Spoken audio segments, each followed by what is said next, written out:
I pretended to be deaf for 3 years just to see what people really thought of me, and it destroyed my entire family. It started junior year when I got a severe ear infection that left me temporarily deaf in both ears for 2 weeks. During those weeks, I learned to read lips and discovered something fascinating. People say horrific things when they think you can't hear them. My hearing came back, but I didn't tell anyone. The first thing I learned was that my best friend Sarah called me pathetic behind my back. While sitting right next to me at lunch, she told Jessica how exhausting it was pretending to care about my problems. "She's so needy," Sarah mouthed while I stared straight ahead. My parents were worse. At dinner, my mom would silently mouth things like, "She's falling behind in everything," to my dad. He'd nod and mouth back, "It's probably just a phase." But the real revelation came from my sister Emma. Emma was 2 years older and the golden child. Straight A's, varsity soccer, early admission to Stanford. I thought we were close. I was wrong. One night, Emma brought her boyfriend over to study. I was in the living room, supposedly doing homework. They sat at the kitchen table where I could see them perfectly. "Is she always this pathetic?" her boyfriend asked, gesturing toward me. Emma laughed. "Pretty much. My parents baby her because she's the disappointment. They've basically given up on her being successful like me.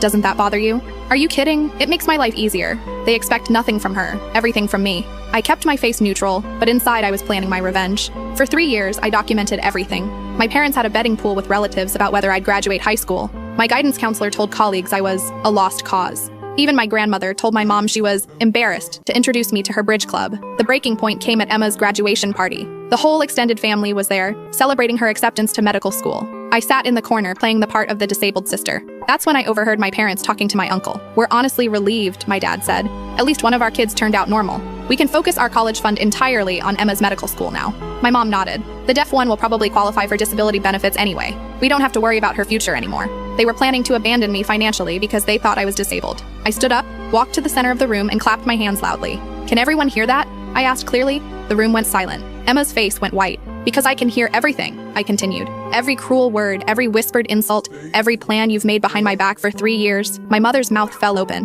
"What do you mean?" "I mean I've been able to hear perfectly since junior year. I just wanted to see what kind of people my family really were when they thought I couldn't hear them." I pulled out my phone and played a recording. My parents discussing how much money they'd save by not sending the defective one to college. Emma started crying. "We didn't mean—" "Yes, you did," I cut her off. I turned to my parents. "You raised me for 18 years, then wrote me off the moment you thought I had a disability." I picked up my graduation gift, a cheap bracelet they'd clearly grabbed last minute, and handed it back to my mom. "Keep this. You'll need to save money now that you only have one daughter." I walked out and never went back. 5 years later, I'm finishing my master's degree in psychology.